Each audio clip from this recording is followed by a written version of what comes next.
We have the tech to get food delivered in 15 minutes, but we all have horror stories about buying tickets. The Game Time app gives fans the advantage. Get amazing tickets in just a few taps. Fees are included, so what you see is what you pay. And the Game Time guarantee means authentic tickets at the best price every time. Take the guesswork out of buying tickets to concerts, sports, comedy, and more with Game Time. Download the Game Time app and create an account for $20 off your first purchase. Terms apply.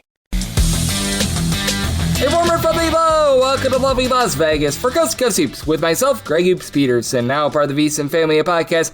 We've got an excellent podcast for you. We're going to be joined by Kevin Sweeney in segment number 2. He does such great work over at Basket Under Review, Sports Illustrated, aka SI, and so much more. We're going to chat with him about what you've all seen the last few weeks in college basketball, the Michigan situation, because now we've got another layer to it with Coach Mike Martin, who is over at Brown. He is going to be joining Mike Boynton's coaching staff, so that leaves an opening over at Brown. What do we make out of that for the Bears moving forward? Because I actually did my Ivy League Conference preview podcast yesterday, so that makes things interesting. I'll talk about what all happened on Monday with Mike Martin deciding to leave Brown. If I still have Brown, who I place in my projector or finish at number 7 there, if I move them down to number 8, we will be taking a look at that landscape, and we're going to have a good time talking about the SEC because we did see Marcus Spears Jr. reclassify for Texas last week. We'll talk about that with Kevin because he does a great job in terms of scouting as well. So we've got a lot to discuss on this podcast today. If you do have a question, comment, segment idea, what have you for this podcast,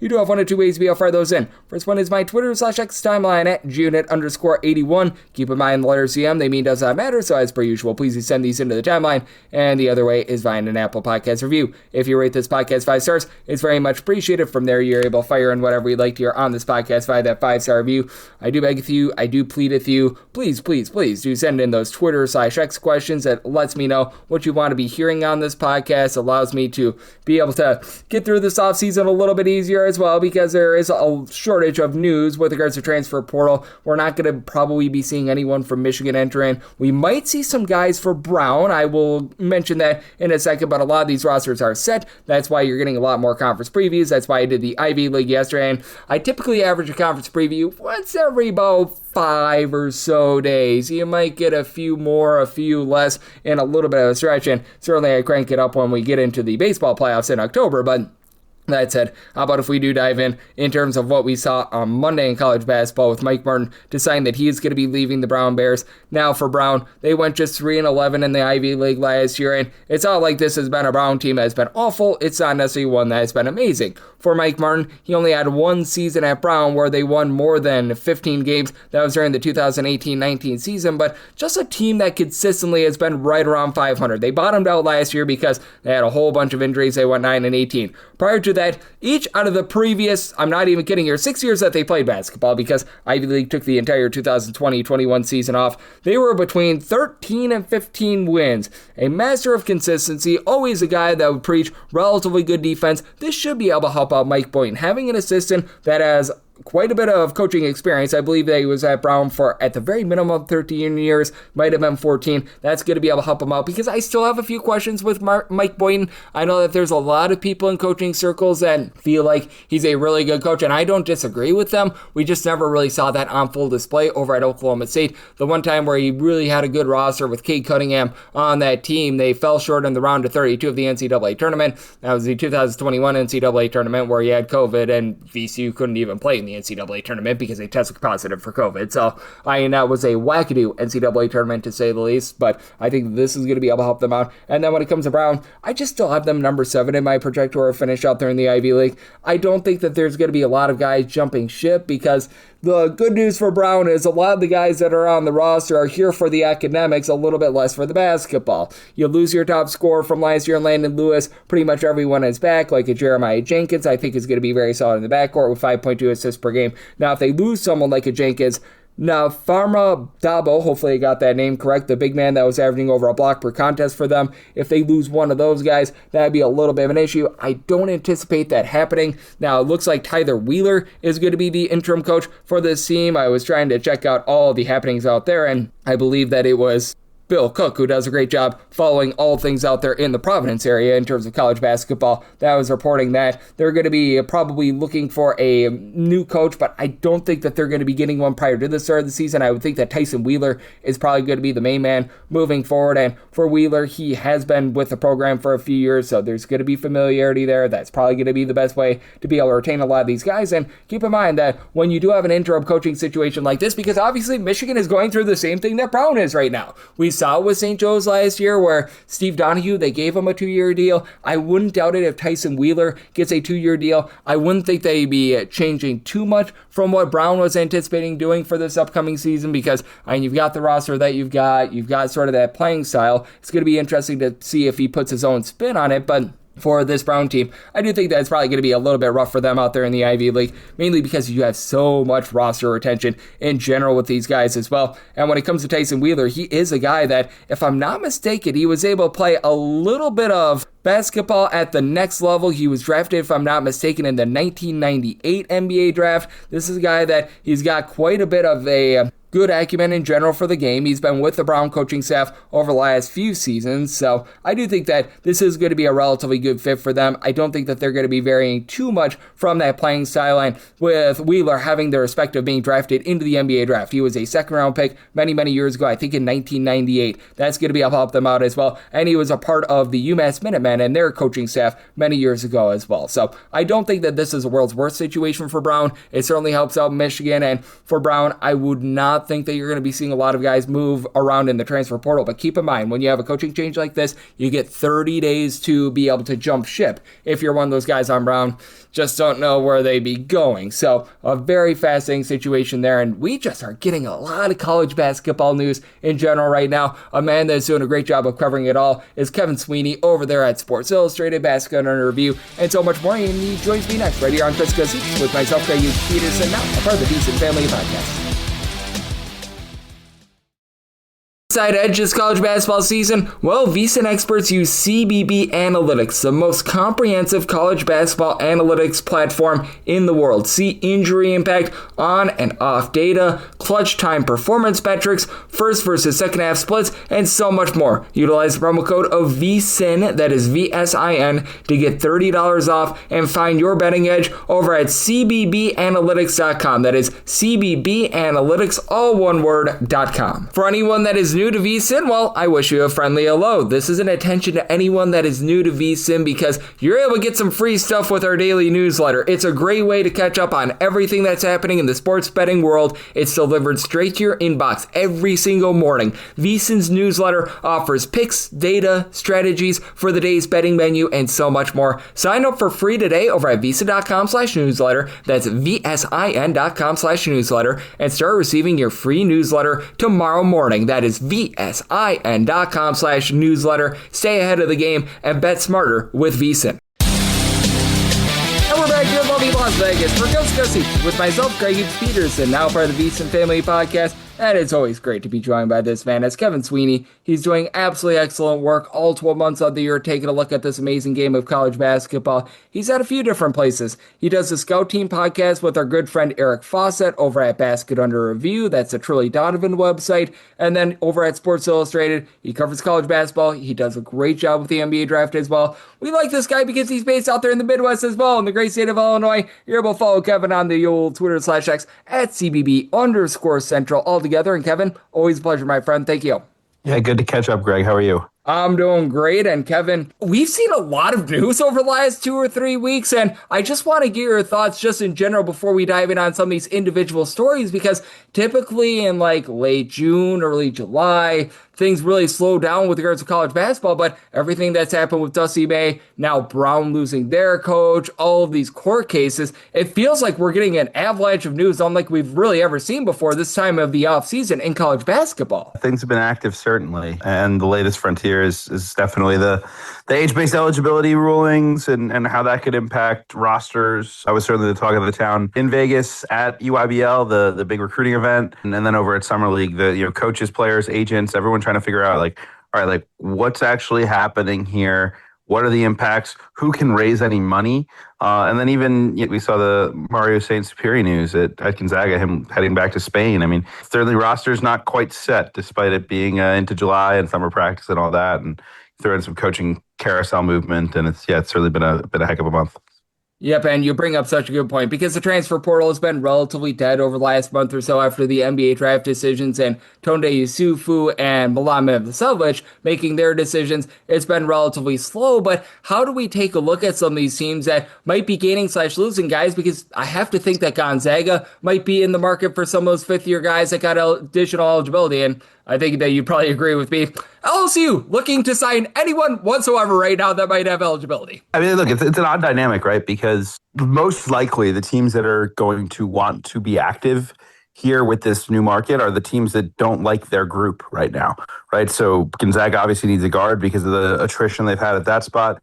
Lots of LSU, obviously the international guys have to get cleared. They're hopeful that will still happen, but they have an opportunity here. Texas Tech, same thing. But the other teams you hear about in search of a player, I'm told Oklahoma is looking for a guy or two. That's a team that maybe wasn't thrilled with their portal haul. Ole Miss looking for a guy or two. Texas A&M looking for a guy or two. There's certainly more names as well, but a lot of it's maybe an eligibility question, an injury, not liking your group. Those are the teams that are more likely to be active. Necessarily, and not the teams that feel pretty good about their group, partially because everybody's already spent their money. There's no team in college basketball sitting there with like $3 million in the bank waiting to spend it. And so if they are, they're going to have to go raise more money, and that's not an easy conversation either. So yeah, it'll be fascinating to see the ripple effect. But if there was ever a time to lose your starting point guard, it would be the day after there was a lawsuit that might open up the doors for like 15 starting point guards to be available all of a sudden on July. Absolutely. The lone exception might be LSU. I think that they might still have money available because the guys that they were hoping to spend it on might not get eligibility. So they're the one exception to that. But absolutely, there are so many teams that have just been through all of that. And how do you take a look at the guys that now do have eligibility? Because it's great that now they're going to be eligible. These are guys that were not drafted in the NBA draft, or I'll say would just be playing professionally right now. But I do think that it's such an interesting dynamic that now we've got a lot of, not even bad players. Like, these are talented players that are out there on the open market, but what they're going to be able to get is very much TBD right now. Right. So all we know are eligible right now are the 15 who are named in the lawsuit in Ohio. So that's Philip Borovichinen, who was a starter at Xavier this past year. MJ Collins, who is phenomenal at Utah State. He's looking to follow. And he's at Cincinnati too. Correct. Yes, he'll be there. He had a phenomenal year, though. There's a couple other names in that mix, but for the most part, it's not like a flashy list. The list does get more flashy if we get a pile of these lawsuits and all of these guys become eligible, right? I was just going through and ignoring guys that signed two-way deals, guys that signed, got drafted that maybe have a door open, right? Seth Trimble, Xavier Lee, Malik Renew, Keyshawn Hall, Keba Keita, Tamin Lipsey, Mark Mitchell, these are some of the best players in college basketball last season. These are high-level starters. And I'm fascinated to see, number one, what the market is for them.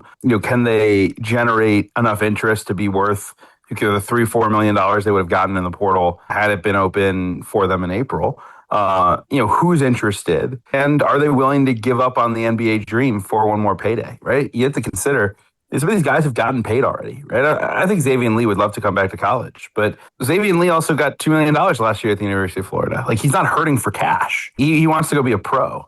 And so if he can only get $750 in the open market, is he going to take that, or is he going to say, all right, I'm ready to go play in the NBA and I don't really need another $500? Be a nice place for me to be in. I'd love to be in a position to turn down $500,000, Greg, but I do think that'll be a conversation for some guys. So we don't really know. It's a lot of wait and see.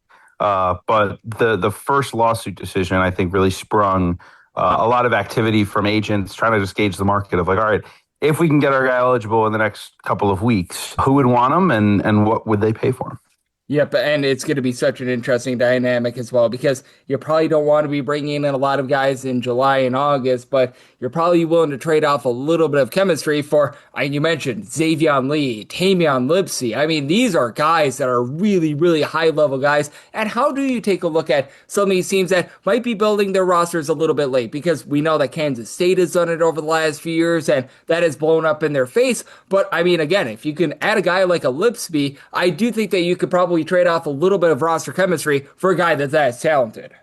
Yeah, right. That's going to be the conversation. Is number one, can we raise the money to go get a guy like this? Number two, how good a player do they have to be for it to be worth raising the money? I think it'll be easier for schools to raise it for guys that they've already had in their program, right? I know Cade Tyson, who was at Minnesota this past year. He's on one of the lawsuits. He's hopeful that he can get eligible. Like Minnesota can probably raise $1 million for Cade Tyson because they scored 20 points a game, and their fans saw it. All the people that are around it who support the program know how good he is. Like, could Minnesota raise $1 million for, I don't know, I'm just looking at my list here, like Anthony Del Orso? Maybe not, right? And that I think will be a conversation as well. And then, yeah, coach is going to balance the chemistry side. Are these kids going to come in, even if they're the eighth highest paid player on the team and think they're the best guy? How does that disrupt culture? And it's a very unique situation. Again, not something I can really ever remember because, anything close to this extent of kind of roster chaos and really no idea what the market really is for these guys. It's truly the only time ever that college coaches have been the ones with the major leverage in a negotiation. And I'm curious how that impacts things.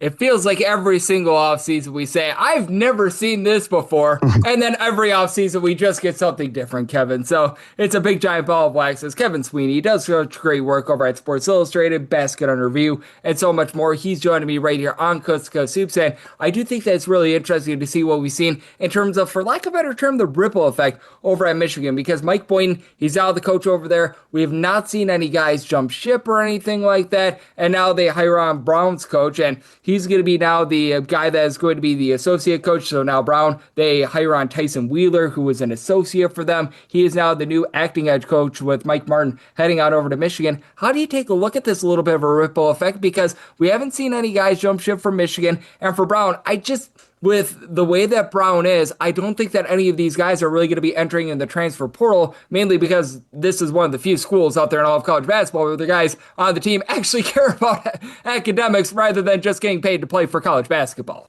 Yeah, I mean, there's multiple layers to it for Brown, right? On the one hand, yeah, the guys are less likely to want to move. They care about academics. The 5-year eligibility thing also helps Brown keep guys because, now you can graduate from Brown and then have one additional year after playing there.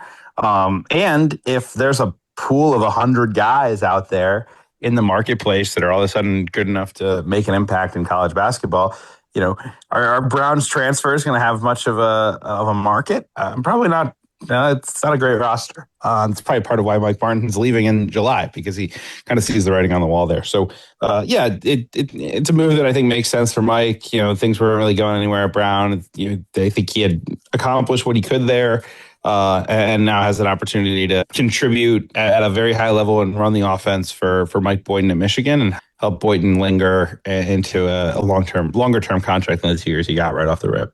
And to your point, with Brown, perhaps Mike Martin seeing the writing on the wall, I picked them 7th out of 8 in my projector finish yesterday on the Ivy League Conference Preview podcast. Still have them 7th out of 8 because I don't think that you're going to be seeing any movement or anything like that. And to the credit of Tyson Wheeler, the new interim coach for Brown, he was actually drafted in the NBA draft. He's got some chops in terms of playing some professional basketball, so I think that that's going to help them out a little bit as well. Not like some guy that's a come-lately 30-year-old or anything like that, so that'll help them out as well. And just, what are your expectations for Michigan now? Because we saw Dusty May move, but we know that they're really not losing anything via the transfer portal. Mike Boynton is a guy that has been at the power conference level, and now they hire on an assistant, and Mike Martin that has been a coach that over at Brown prior to last year, 13 to 15 wins, and I believe it was 6 straight years. So a pretty good mid-major track record of success for him. This is still a very good roster. I think the question is, was it a great roster or was it a very good roster with a great coach? And if Mike Boynton's a lot more average and Mike Martin, maybe helps a little bit, but again, it's not Dusty May, what does that do? And what does that do for the kind of collective psyche of this team? Right in LA, Cadeau, Trey McKinney, how do they respond to this? I still think they'll be very good. But yeah, I think if you pegged Michigan as a top 5 team before, moving them down a little bit and their power rating, maybe closer to the top 10, that makes sense to me. If you were a little lower on them, if you thought maybe they were more like a 7 to 10 team, maybe they're 15th now. I think their talent's good. They have great size with Estrella and Cham. Cham is really, really talented. Has a chance to really explode. And then you have great point guard play. If you have good size, good point guard play, you're probably going to be pretty good. And I think that's where Michigan's starting point is. And we'll see from there if Boynton can push the right buttons to make them elite. Yep, I'm right there with you, and I think that it's going to be a fascinating sort of ball of wax to see what we get out of them. But I'm in agreement with you because I thought that they were perhaps like the number one team, maybe number two out there in the Big Ten. Now I've got them a little bit behind Michigan State, still in that upper tier, but I think that they're just a little bit behind Illinois, a little bit behind Michigan in terms of the Big Ten as well. So that's going to be something to take a look at. And then one other big piece of news, because Kevin, you were out here over the weekend scouting some guys with regards to high school ranks, and we thought we were going to be looking at Marcus Spears for the upcoming 2027-28 season, but now you were classified to 2026-27. You do a great job on the scouting sort of reports of these guys. What can Texas expect out of Marcus Spears Jr.? And now, what's the ceiling for them? Because I thought that they were getting slept upon with the moves that Tennessee and Florida made, and I don't know if I could put them on par with Florida, but I think that this is a team that could be a top two, top three team in the SEC. They're very talented. I thought that before. I think Spears certainly helps. My general instinct is to kind of fade any player, that's going to play the whole season at 17, like Marcus Spears will. It's very, very difficult to do. You have to be a truly special talent, but it's an upside addition, right? It's a guy with great size and length, with skill, with shooting ability to give some more versatility. I still think that Austin Gooseby, their freshman who is part of the 2026 class, is a guy who will be a first round pick. So, you have two future first round picks right there. You have David Punch, who's one of the best transfers. You have Voka Titus, who's one of the best bigs. You have Elijah Freeman, who is very good at Auburn. Isaiah Johnson, who's very good at Colorado. I mean, it's a heck of a team. So, yeah, I certainly think top two, top three in the SEC, even, win that league, Final Four, all those things are on the table. But I would be hesitant to put too much on Spears early. I think he's a role player in year one and someone who tries to blossom into a superstar as a sophomore. And that's the calculus for Duke with Joaquin Boomche. It's the calculus for UCLA with Nikola Kusarika. It's kind of the same idea, right? You get a guy in there, you pay him good money as a freshman and great money as a sophomore, and you value the continuity piece, and you get a guy who's maybe your fourth, fifth, sixth best player as a freshman, and then a superstar as a sophomore. Yep, I agree with you there. And he's trading in his senior prom to be able to make a lot of money at the college basketball level. So always love to be able to see that. And certainly I think that this is going to be working out for both sides there. And Kevin, I've got one last one for you because I know you do a great job looking at college basketball. You always do your ranking of every single team in college basketball. So I know that you've always got your finger on the pulse. And is there just a team or two that over the last few weeks that you're feeling either bullish or bearish on? Maybe a little bit more so, a little bit less so than at the beginning part of the offseason. Just a team that you've been researching over the last few weeks that you're starting to change your opinion on a little bit. Yeah, I mean, and this is probably at least in part driven by the lawsuit that gets MJ Collins on the floor. But you start to look at what Cincinnati accomplished this spring, and I'm pretty impressed. Like, I love Tylen Riley. He was terrific at Tulsa. I think that the size and shooting that they have on the wings is really good. They have two good bigs, and Allen Spock and Hastings that do different things. That one's an offensive first guy, one's more of a defense and rebounding guy. So I think that's a group that I've probably grown to really like. And maybe on the opposite side of that, the one team that I'm maybe still a little bit skeptical of is Oklahoma State. And there's a lot of optimism. They'll be improved. I think they will be probably a little bit, but I watched a lot of Georgetown film of late and really worry about the defense of Julius Halifanua. Jordan Burks is not a great defender. Bogovac from Carolina, not a good defender. Kanye Clary, not a good defender. Like, you just go up and down this thing. It's like, man, how are they in any stops? And I don't think the offensive talent's so overwhelming to outbalance that. So I know that's a team that's maybe gotten a little bit of excitement and hype here, and maybe that's just a function of 76 teams making the NCAA tournament and people wanting to find an extra bubble team or two. But I'll probably be a little bit lower on the Cowboys come November and even October, and I'm doing previews than I think most people will be. Yep, and it's going to be interesting to see what happens with Oklahoma State moving forward, because you mentioned it. I think that they're going to be better than they were last season, but Yeah, the defense was not great last year. It's hard to believe that it's going to be much better this year. And teams out there in the Big 12, they're typically pretty good on offense, but not as great as Kevin Sweeney is at being able to cover this great game of college basketball. My friend, you do a great job all 12 months out of the year. You were just out here in lovely Las Vegas, so hopefully you had a great time out here. So let the good people at home know what's on tap for you and how people are able to follow along on social media and other platforms. Yeah, made some money in Vegas, which is very rare. All right. So, yeah, it's the first time I've ever left with cash, so we'll take it. But no, it was great to be with you. SI.com, all our college hoops coverage over at Sports Illustrated, and then the Basketball Review Network on YouTube, where the Scout Team Pod is. It's a fun one, so please check it out. Thanks, man. Yep, absolutely. Our guy, Kevin, is doing such an incredible job. I don't know what he made money on, but warms my heart to hear that at every single time he joins me, he lends such great insights because he does help us make money, so he deserves to make some as well. So big thanks to Kevin for joining me on Coast to Coast Hoops, now part of the VSiN family of podcasts. And if you do like hearing from this fine podcast, Coast to Coast Hoops, you're able to subscribe wherever your podcasts, Apple Podcasts, Google Play, Spotify, Stitcher, and TuneIn. If you have a question, comment, segment idea, what have you for this podcast, you do have one or two ways to be able to fire those in. First one is my Twitter/X timeline at gunit_81. Keep in mind, letters CM, they mean does not matter, so as per usual, please do send these into the timeline. And the other way is via an Apple Podcast review. If you rate this podcast 5 stars, it is very much appreciated. From there, you're able to fire in whatever you'd like to hear on this podcast via that 5-star review. And I'm indeed with you guys every single day on this podcast. We are up well over 2,400 straight days without a missed podcast, so we're going to keep things rocking and rolling once we get back in season picks and analysis on every single game, every single day. And